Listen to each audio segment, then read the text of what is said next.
50% बच्चों को पूरी तरह से क्योर कर सकते हैं। ये तो बहुत ही बढ़िया बात हाँ, बताई आपने। तो ये इसलिए इम्पॉर्टेंट है, वही जो मैंने आपको बताया, जो नेगेटिव फीलिंग है हमारे बिल्कुल समाज वही, में। तभी मैंने, क्योंकि अगर हमारे कुछ दर्शक देख रहे होंगे तो उनके लिए बहुत महत्वपूर्ण तो जानकारी मैं है। ये दर्शकों को बताना चाहता हूँ कि ये जो एक नेगेटिव समाज में जो फीलिंग है, ये नहीं, हम कई इसमें कार्यक्रम आयोजित करते हैं, कई सेमिनार्स, कई मीटिंग्स, जहाँ आप अपने मरीजों को आगे रखते हैं, जो सर्वाइवर्स हैं हमारे, जो हमारे एम्बेसडर्स हैं, दिखा सकते हैं कि वो किसी समाज के किसी भी और किसी इंसान से कम नहीं है। और और कई हमारे सैकड़ों हज़ारों मरीज़ अब हैं जो बिल्कुल नॉर्मल लाइफस्टाइल जीते हैं। लेकिन बच्चों के ब्रेन ट्यूमर में फिर भी उसमें 2-3 चैलेंजेस है हमारे लिए। एक चैलेंज है कि वो करेक्ट ट्रीटमेंट मिलना चाहिए, और उसमें बड़ी कोलैबोरेशन की बड़ी सख्त ज़रूरत है। उसमें उसका आपने ट्रीटमेंट का भी बताया, पहले डायग्नोसिस बराबर से होना चाहिए।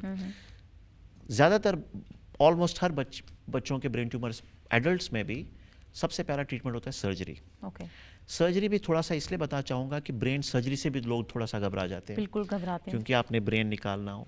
लेकिन जितनी प्रोग्रेस पिछले 10, 15, 20 सालों में सर्जरी से हुई है, न्यूरो सर्जरी में, तो वो शायद किसी और ब्रांच में ना हुई हो। ओके। तो न्यूरो सर्जरी यहाँ पर भी, जम्मू में भी 7 या 8 न्यूरो सर्जन हैं अब। जो कल हमारा मीटिंग हुआ उसमें हमने ये कई लोगों से बातचीत भी की, और हमने देखा कि काफ़ी अच्छा इक्विपमेंट जम्मू में भी है, पूरे इंडिया में भी है, कई विश्व की जगहों पर है। और जो उसके पोस्ट ऑपरेटिव केयर भी बड़ी अच्छी है, आईसीयू, उसका स्पेशलाइज्ड सिस्टम कैसा होना चाहिए, न्यूरोलॉजिस्ट के साथ कोलैबोरेशन अच्छा है। आजकल जो सर्जरी करते हैं उसको बोलते हैं माइक्रोस्कोप। उसमें माइक्रोस्कोप होता है जिसमें आप अच्छी तरह से देख सकते हैं कि ब्रेन का फंक्शन कहाँ पर है। नई नई चीज़ें जो सर्जरी में हुई हैं उसको बोलते हैं, एक ट्रीटमेंट टेक्निक है जिसको बोलते हैं अवेक क्रेनियोटमी। तो मरीज़ बेहोश नहीं होता। अगर आपका ट्यूमर, जहाँ मरीज़ का ट्यूमर उस जगह पर हो जो लेफ़्ट साइड के हाथ पे कंट्रोल करता हो या स्पीच के पास हो, तो हम क्या करते हैं, ऑपरेशन के दौरान मरीज़ को एनेस्थीसिया नहीं देते, एनेस्थीसिया देते हैं ताकि पेन ना हो, लेकिन वो जागा रहता है। ओके। उससे बातचीत करते रहते हैं, उसको बोलते हैं कि आप अपना हाथ हिलाते रहिए, उसे बिजी रखते हैं, बिजी थोड़ा सा। रखते हैं। हमें जब लगा ऑपरेशन के दौरान कि वो ट्यूमर उस जगह पर पहुंच गया जहां पर ये हाथ को कंट्रोल कर रहा है, मुझे नहीं करना चाहिए, अगर उसमें हाथ में थोड़ी प्रॉब्लम हो तो हम फिर उसको ट्यूमर उस जगह पर ऑपरेट नहीं करते।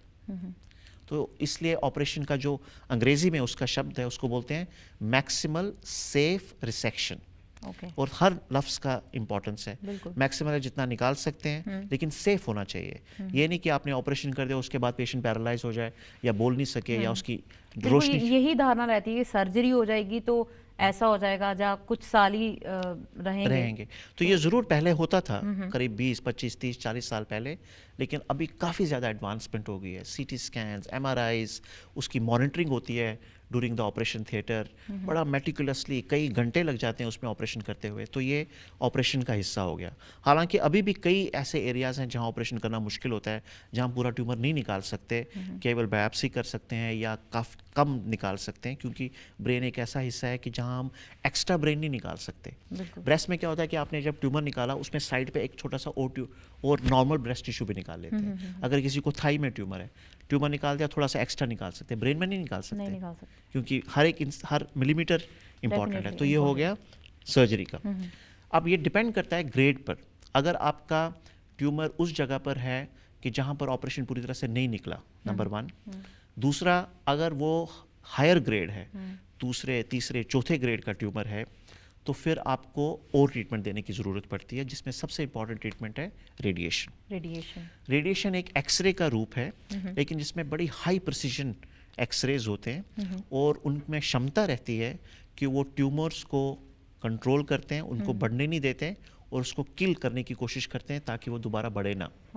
बच्चों के ट्यूमर्स में मैंने जिक्र किया, 70 से 80% बच्चों के ट्यूमर्स में रेडिएशन, सर्जरी और कीमोथेरेपी भी कई दफ़ा उनको पूरी तरह से पूरी उम्र तक ट्यूमर को कंट्रोल करती है ताकि वो दोबारा ना बढ़े। यानी उन्हें सर्जरी की ज़रूरत नहीं पड़ती, रेडिएशन नहीं, सर्जरी की ज़रूरत पड़ती है, ये कंबाइंड ट्रीटमेंट होता है।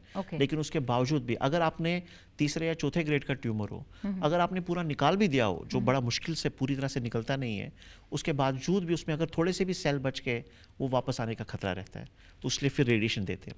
रेडिएशन के बारे में भी बड़ी नेगेटिविज्म होती है, लोग डर जाते हैं रेडिएशन का नाम सुनते हैं। पर्टिकुलरली बच्चों में, क्योंकि वो ग्रोइंग ब्रेन होता है। तो एक दूसरा चैलेंज हमारे ऊपर ये है कि आपने क्योर तो कर दिया 70 से 80%, बिल्कुल लेकिन क्वालिटी ऑफ क्योर भी बड़ी इंपॉर्टेंट होती है कि बिल्कुल। अगर जब वो बड़ा बच्चा हो जाए, जब एडल्ट हो जाए, वो कैसा फंक्शन कर सकता है, वो बोल सकता है, वो मतलब नॉर्मल जिंदगी जी सकता है कि नहीं। और कुछ केसेस में ऐसा नहीं हो सकता क्योंकि बड़ा छोटा बच्चा होता है, ब्रेन अभी पूरा डेवलप नहीं हुआ होता, उसमें रेडिएशन की वजह से, कीमोथेरेपी की वजह से, कभी ऑपरेशन की वजह से, चाहे कि आपने क्योर कर दिया हो, लेकिन उसकी क्वालिटी ऑफ क्योर इतनी अच्छी नहीं रहती। पर्टिकुलरली 30-40 सालों पहले ऐसा होता था। लेकिन आजकल की जो मॉडर्न रेडिएशन टेक्निक्स हैं, जिसमें लीनियर एक्सेलरेटर एक है, उस पर मैं ये ज़रूर बोलूँगा कि अभी तक जम्मू में जैसे मैं लीनियर एक्सेलरेटर की टेक्नोलॉजी अवेलेबल नहीं है।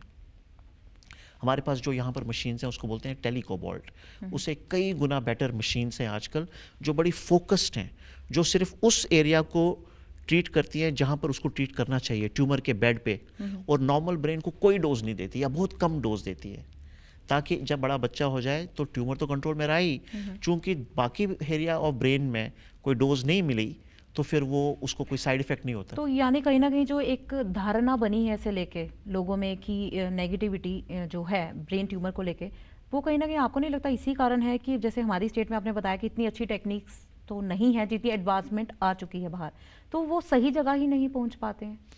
कुछ हद तक आप सच कह रहे हैं, मैं साफ बोलना चाहूँगा कि कुछ हद तक ये सच है कि हर खाली जम्मू ही नहीं, कई कुछ और विश्व के स्टेट्स में, और मैं काफ़ी ट्रैवल करता हूँ, इवन विश्व में कई ऐसी जगहें पर हैं जहाँ पर ये पूरी टेक्नोलॉजी। और ब्रेन ट्यूमर्स में एक और चीज़ बड़ी इंपॉर्टेंट है कि कोई एक इंसान नहीं कह सकता कि मैं क्योर कर सकता हूँ, it's a massive team effort, collaboration बड़ी इंपॉर्टेंट है।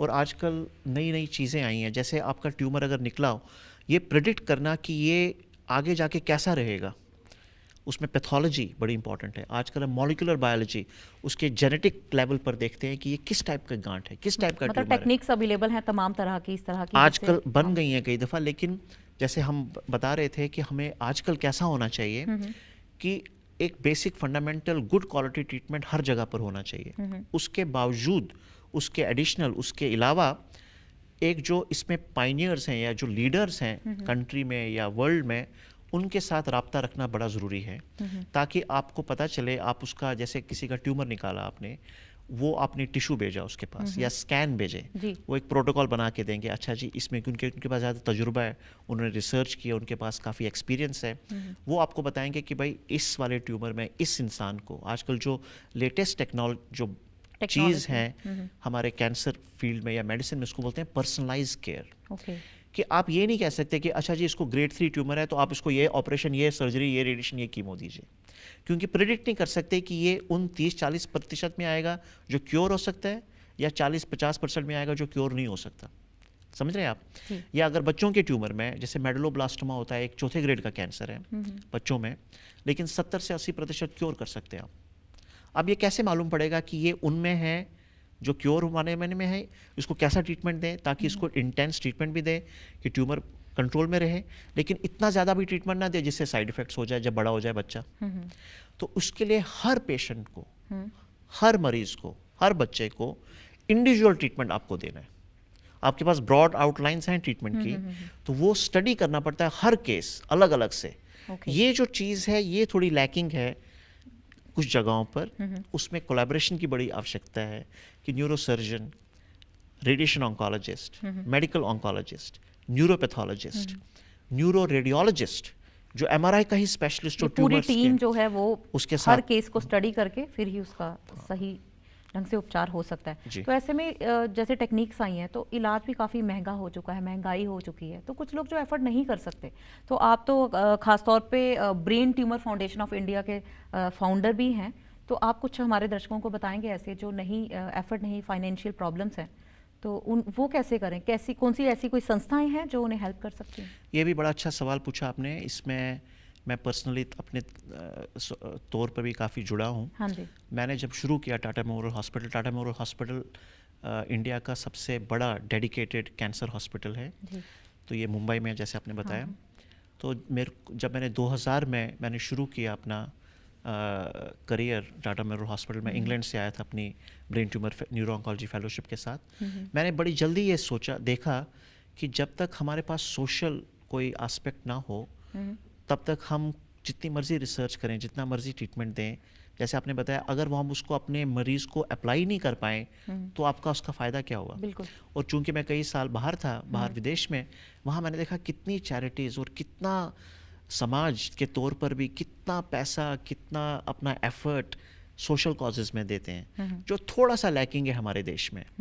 हम लोग चाहते हैं कि दूसरों की मदद करें और हम भी चाहते हैं कि अपना मटेरियल रिसोर्स या बाकी रिसोर्स लोगों की मदद के लिए करें, लेकिन वो शायद मेडिकल फील्ड में इतना ज़्यादा नहीं है। मुझे मालूम नहीं क्यों नहीं। हम ज़रूर दान देते हैं, जैसे वो भी बड़ा इंपॉर्टेंट है धार्मिक तरीके से, लेकिन जो नीडी लोग हैं उनमें भी देना चाहिए। तो उसके तहत, उसके अंतर्गत फिर हमने एक छोटा सा बॉम्बे न्यूरो ऑन्कोलॉजी ग्रुप पहले बनाया।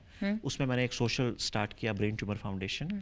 अब काफ़ी ये बढ़ गया है, अब 13 सालों से हम उसको नर्चर करते आ रहे हैं। तो हमारा जो ड्रीम है, आवर ड्रीम, अगर मैं अंग्रेजी में बोलूँ, कि every patient in this country of brain tumour should get world class treatment irrespective of socio economic status. ये हमारा मोटो है। डेफिनेटली आप इसे अचीव करेंगे। तो कोई वेबसाइट के थ्रू आपसे इन टच हो सकते हैं ब्रेन ट्यूमर के कुछ पेशेंट्स? ज़रूर। हमारी वेबसाइट है braintumorindia.org। तो braintumorindia.org। हम अगर फाइनेंशियल हेल्प है, चाहे वो किसी भी टाइप की ऑपरेशन करना हो, MRI करना हो, कीमोथेरेपी करना हो, रिहेबिलिटेशन का प्रोसेस हो, उसमें हम मदद करेंगे, नंबर 1। नंबर 2, ट्रीटमेंट्स देना, उसमें एक वेबसाइट डॉक्टर्स के ऊपर भी है कि कई क्वेरीज हमारे डॉक्टर्स की आती हैं कि हमारे पास ऐसा पेशेंट है, कैसे करें। और ये बड़ा नीश एरिया है ब्रेन ट्यूमर, इसमें बहुत ज़्यादा लोग डेडिकेटेड नहीं है। और हमारे देश में क्योंकि ऑन्कोलॉजिस्ट इतने ज़्यादा नहीं है जितने होने चाहिए, तो ऑन्कोलॉजिस्ट क्या होता है, हर चीज़ करता है। वो ब्रेन का भी देखता है, ब्रेस्ट का भी देखता है, लंग्स का भी देखता है। लेकिन टाटा हॉस्पिटल में एक ऐसा सिस्टम है, और कुछ हॉस्पिटल्स में, अब बाकी देश में भी ऐसा हो रहा है, जो स्पेशलाइज्ड है। जैसे मैं सिर्फ न्यूरो ऑन्कोलॉजिस्ट में देखता हूँ, तो हम उनको थोड़ी मदद करते हैं अपने नेटवर्क के थ्रू कि आप ऐसा ट्रीटमेंट करिए। इसी तरह से इंटरनेशनल लेवल पर भी एक इंटरनेशनल जो संस्था है, इंटरनेशनल ब्रेन ट्यूमर अलायंस, जो पूरे चैरिटी जो वर्ल्ड की उसका एक अलायंस है, उसमें फाउंडर मेंबर हूँ मैं उसका भी, उसमें भी एक पूरे ग्लोबल लेवल पर हम मदद कर सकते हैं। तो वेबसाइट के थ्रू, ईमेल के थ्रू, फ़ोन के थ्रू, या आपके डॉक्टर के थ्रू। फ़ोन नंबर आप बताएंगे अगर? फ़ोन नंबर इसमें है, फ़ोन नंबर है 022 मुंबई का, फिर 24177153। ये हमारा वेब फाउंडेशन का नंबर है, फ़ोन नंबर है। आप हमें किसी टाइम भी फ़ोन कर सकते हैं। हमारा वॉलंटियर या हमारी सेक्रेटरीज वहाँ बैठेंगी, आपकी क्वेरीज लेंगी। अगर आप ईमेल भेजना चाहते हैं, वो है btf@braintumorindia.org। यानी अगर फाइनेंशियल भी किसी को प्रॉब्लम है, वो भी इसी नंबर पे कांटेक्ट करके कर सकते हैं। और बेटर रहेगा अगर आपने डॉक्टर्स के थ्रू करें, क्योंकि हम उनके साथ कांटेक्ट कर सकते हैं। हम कई दफ़ा बोलते हैं कि आप किस टाइप का मेडिसिन दें, किस टाइप की ड्रग्स दें, किस टाइप का स्कैन करें, तो कई डॉक्टर्स भी हमें कांटेक्ट करते रहते हैं, तो जिससे हम थोड़ी सी मदद कर सकते हैं। तो डॉक्टर राकेश जलाली, बहुत बहुत धन्यवाद एक बार फिर से अपना कीमती समय देने के लिए। बहुत ही महत्वपूर्ण जानकारी आपने दी इस गंभीर समस्या को लेकर। कई तरह के भ्रम थे लोगों में, मुझे लगता है कि काफ़ी क्लियर हुए होंगे।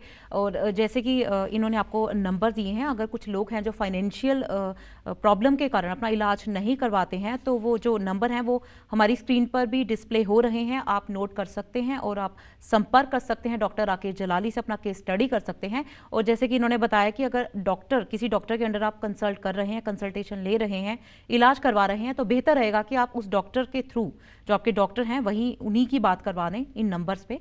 तो हमारे आज के कार्यक्रम में इतना ही, दीजिए इजाज़त, नमस्कार।